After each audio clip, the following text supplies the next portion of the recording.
वो 4 अक्टूबर को आएगा। छात्र अपने रिजल्ट के लिए लंबे समय से संघर्ष कर रहे थे। इस ट्विटर आंदोलन में रेलवे की परीक्षा के छात्र भी जुड़े हैं। उन्हें सफलता नहीं मिली है, जबकि दोनों परीक्षाओं के छात्रों ने मिलकर 2 दिन में और कम से कम आज 35 लाख से अधिक ट्वीट करने का दावा किया है। दुनिया में नंबर 1 ट्रेंड कर रहे थे। भारत में 9 घंटे तक नंबर 1 पर ट्रेंड किया। आधा पास आधा फेल। मेरे हिसाब से आज की मेहनत का ये रिजल्ट, इनके ट्रेंड आंदोलन का रिजल्ट यही रहा। युवाओं ने ना सुनने वाली एसएससी को सुना ही दिया। सोमवार से ही युवा निराश होने लगे थे कि लाखों ट्वीट के बाद भी रिजल्ट नहीं आ रहा है। ये निराशा 35 लाख ट्वीट के बाद भी बढ़ गई कि कोई घोषणा नहीं हो रही है। मगर शाम को स्टाफ सिलेक्शन कमीशन ने 3 परीक्षाओं के रिजल्ट के डेट जारी कर दिए। तुरंत जारी नहीं हो रहे हैं ये रिजल्ट, अब भी उन्हें 20 से 30 दिनों का इंतजार करना होगा। नौजवानों ने आज धुआंधार ट्वीट किया है। लग रहा था सुबह से कुछ खाए पिए नहीं हैं। सबको टैग कर रहे थे, प्रधानमंत्री से लेकर डीओपीटी मिनिस्टर, संपादकों को टैग किया। मगर देश का युवा सुशांत सिंह राजपूत के मूसलाधार कवरेज से हार गया। उनका आंदोलन भाप बनकर उड़ गया, बादलों में मिल गया, लेकिन चैनलों तक नहीं पहुंचा। इससे पहले कि उनकी कोशिश असफलता में गिनी जाती, एसएससी पर दबाव बन गया और रिजल्ट की तारीख निकाल दी गई। ट्विटर के ट्रेंड आंदोलन की यह बड़ी कामयाबी है, हालांकि मेरे हिसाब से आंशिक है। इतनी बड़ी कामयाबी नीट और जेईई के परीक्षार्थियों को नहीं मिली, पहले के किसी ट्रेंड को नहीं मिली। वे ट्रेंड कराते रहे और इम्तिहान भी देने चले गए, शुरू हो गए। सभी धर्मों, सभी जातियों के नौजवान हैं परीक्षा से पीड़ित। साधारण परिवारों के इन नौजवानों के आंदोलन की भाषा अगर आप देखें तो बेहद शालीन रही। व्यापक रूप से यह बात कही जा सकती है। 35 लाख से अधिक ट्वीट कराने के बाद भी उनके लिए कोई मंत्री सामने नहीं आया। यह दुखद बात है। किसी ने आकर खुद से आश्वासन नहीं दिया। विपक्ष के नेता बोलते रहे, सपा के कार्यकर्ताओं ने प्रदर्शन किया, राहुल गांधी ने बोला, प्रियंका गांधी ने भी ट्वीट किया। इसके बाद भी इन्हीं युवाओं को विपक्ष भी नजर नहीं आया या विपक्ष को देखना नहीं चाहते। यह इसलिए भी कह रहा हूं कि इनके हर दूसरे मैसेज में होता है कि विपक्ष कहां है, क्योंकि मीडिया जब विपक्ष के नेता बोलते हैं तो उन्हें दिखाता भी नहीं है। 35 लाख ट्वीट के हिसाब से ही इस ट्रेंड को मत देखिए। कई साल, कई महीने से रिजल्ट और ज्वाइनिंग का इंतजार कर रहे हैं। सिर्फ एसएससी और रेलवे की परीक्षा को लेकर नहीं, बल्कि यूपी पीएससी, बिहार के लोकसभा आयोग की परीक्षाएं हैं, राजस्थान से लेकर पंजाब तक ऐसे अनगिनत सरकारी इम्तिहान हैं जिनके नतीजों के इंतजार में छात्रों की उम्र गुजरती जा रही है। आज पूरी तैयारी के साथ ट्विटर आंदोलन में ये कूदे थे। नए हौसले के साथ नए नए तरीके के स्लोगन और मीम बनाए गए थे। स्टाफ सिलेक्शन कमीशन की परीक्षा के रिजल्ट का इंतजार 492 दिनों से लेकर 800 दिनों से हो रहा था। सोचिए, इनका रिजल्ट आएगा अभी भी 30 दिनों में, मगर रेलवे ने एनटीपीसी के लिए फॉर्म भरा है नॉन टेक्निकल पॉपुलर कैटेगरी के अप्रैल 2019 में। जून से सितंबर 2019 के बीच इनका इम्तिहान होना था। आज तक इस परीक्षा का पता नहीं है, इसकी कोई घोषणा नहीं हुई है। इसी तरह से 2018 में एएलपी सहायक लोको पायलट की परीक्षा का विज्ञापन निकला। आज तक ज्वाइनिंग की परीक्षा पूरी नहीं हुई है, जबकि रिजल्ट आ चुका है, मेडिकल जांच पूरी हो चुकी है, पैनल बन चुका है। इन्होंने भी सही लिखा है कई नौजवानों ने कि चुनाव हो जाते हैं इतने बड़े देश में, उनके रिजल्ट 24 घंटे में आ जाते हैं, मगर यहां तो परीक्षा नहीं होती, और होती है तो उनके नतीजे कई साल में नहीं आते हैं।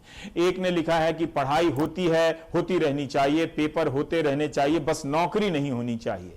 इसमें उर्दू शिक्षक की 4000 भर्तियां, सहायक कोषागार लेखाकार भर्ती, यूपीएसएससी के पीड़ित परीक्षार्थी भी ट्रेंड आंदोलन में शरीक हुए।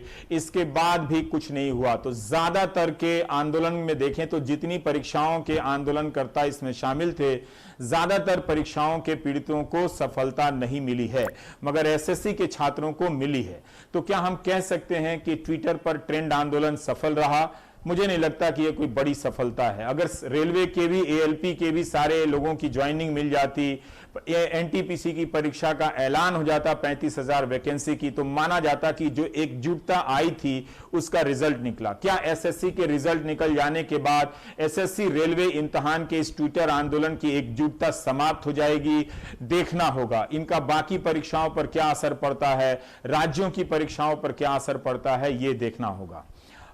और अब देखिए कि इन अनुभवों से इन छात्रों ने क्या सीखा है, ये सुनिए। बहुत ही बड़ी चल रही हैं। 2018 का टीयर 3 का रिज़ल्ट नहीं आया अभी तक, 2017 की ज्वाइनिंग नहीं हुई है, आने वाले एग्ज़ाम का कुछ नहीं पता है। जिस तरीके से सब कुछ चल रहा है, एक एग्ज़ाम को ख़त्म होने में लगभग 3 साल लग जाते हैं ज्वाइन करने में। तो इस हिसाब से देखूं तो मुझे आने वाले 2 सालों में कुछ नहीं दिख रहा है। मतलब मेरी ज़िंदगी में कोई बदलाव नहीं आएगा, हर सुबह वैसी होगी, हर रात वैसी होगी। पढ़ूंगा लेकिन लाइफ में कोई चेंज नहीं होगा। अब एक बात बताइए कि 2017 वाले जो सीजीएल वाले हैं उनकी ज्वाइनिंग आज तक नहीं हुई है। अब आप हमें 18 में टीयर 3 की डेट बता रहे हैं कि हम आपका जो है 4 अक्टूबर को रिजल्ट दे देंगे। उसके बाद आप हमें टीयर 4 के लिए जो है परेशान करेंगे, आप उसके लिए हमें झिलाएंगे कि कब हम टीयर 4 का एग्जाम लेंगे, कोई आप नहीं बताएंगे। उसके बाद उसके भी परिणाम के लिए आप हमें झिलाएंगे कि फाइनल परिणाम आप कब देंगे, और उसके बाद फिर आप फाइनल परिणाम दे देंगे तो हमें ज्वाइनिंग के लिए झिलाएंगे। हमें टीयर 3 के रिजल्ट की तारीख नहीं चाहिए, हम चाहते हैं कि आप हमें ज्वाइनिंग की तारीख बताएं। आप जो फॉर्म भरवा रहे थे तो बिना वेंडर का क्यों फॉर्म भरवा लिए, जब आपको पता ही नहीं कि एग्जाम लेने वाला कौन है, एग्जाम कौन कंडक्ट करेगा। एग्जाम कंडक्टिंग एजेंसी आपको पहले डिसाइड करना चाहिए, तब फॉर्म भरवाना चाहिए था। और हम लोग बस इसी का इंतजार में है कि अब डेट आएगा, अब खुशी का दिन आएगा। चलिए, और हम क्या कहना चाहेंगे, सीजीएल का भी हम एग्जाम देके बैठे हुए हैं, प्री हो चुका है, पिछला साल का भी मेंस सब प्री हो चुका है, डिस्क्रिप्टिव का रिजल्ट अभी इन्फॉर्मेशन आया कि चलिए 4 अक्टूबर को आएगा, तो थोड़ा सा खुशी का बात है। और उसके बाद देखते हैं क्या होता है। मैं एसएससी सीजीएल की एस्पिरेंट हूँ। मैं 2016 से इसकी तैयारी कर रही हूँ। 2016 और 17 में मैंने प्री क्लियर किया था, लेकिन मेंस में मैं रह गई थी due to some reasons. And after that मैंने 18 में प्रिपरेशन की, मैंने पेशेंस रखा, मैंने करेज रखा, घर वालों ने मुझे बहुत सपोर्ट किया। लेकिन एसएससी वो कभी सपोर्ट नहीं करती है, पता नहीं क्या होने वाला है। हम अथॉरिटीज से रिक्वेस्ट करते हैं कि प्लीज़ सीजीएल टीयर 3 का रिजल्ट जितना जल्दी हो सके दे दे, ताकि जो टॉपर्स हैं 2018 के वो अब ना बैठे और हमें मौका मिले कि हमारा सिलेक्शन हो। मैं सभी अथॉरिटीज से रिक्वेस्ट करना चाहती हूँ कि प्लीज़ हमारी बात को सुना जाए, हमें एक प्लेटफॉर्म दिया जाए जहाँ हम अपनी बात रख सके, और जितना जल्दी हो सके रिजल्ट देके हमें फ्री करें।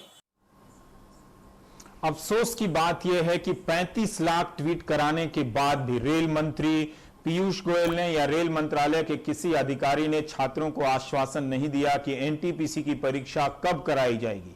इसकी तारीख नहीं निकाली गई, और ना ही यह बताया गया कि एएलपी में जो असिस्टेंट लोको पायलट में 2018 और 19 की परीक्षा देकर जो सेलेक्ट हो चुके हैं वो 1 साल से क्यों बेरोजगार हैं। क्या उन्हें बैक डेट में सैलरी दी जाएगी? कई नौकरियां इन नौजवानों ने छोड़ी है। इन्हें कब तक ज्वाइनिंग कराया जाएगा, इसकी कोई तारीख नहीं दी गई है। अब देखना है कि बहुत जमाने बाद एसएससी और रेलवे 2 परीक्षाओं के छात्रों की एकजुटता बनी थी। क्या देश में अन्य